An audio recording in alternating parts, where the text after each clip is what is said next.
Friends, आज मैं अपनी मम्मी के लिए एक DIY ईजल बनाने जा रही हूँ जो मैं उनको मदर्स डे पे दूंगी।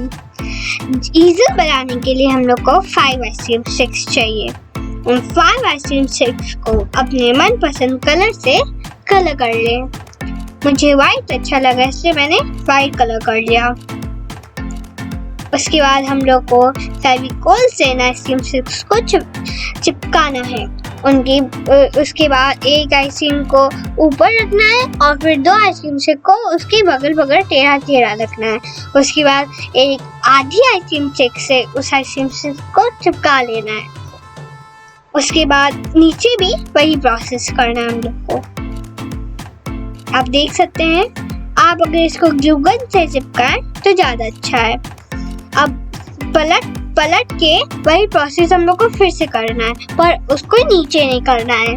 अब जो हम लोग ने आधा चिपकाया था उसके नीचे वाला जो पार्ट था उसको पलट के हम लोग को उसके नीचे भी एक स्टैंड लगाना होगा जिससे वो स्टेबल रहे। आप देख सकते हैं। उसके बाद जो आइसक्रीम स्टिक वाली स्पून आती है जिससे हम लोग आइसक्रीम खाते हैं, वो मिलती है, हर शॉप में मिलती होंगी। उससे हम लोग को उसका स्टैंड बनाना है। स्टैंड को भी हम लोग को कलर कर लेना है और चिपकाने के बाद हम लोग का ईजल रेडी हो जाएगा। मैंने चिपका लिया है उनको। Bye friends.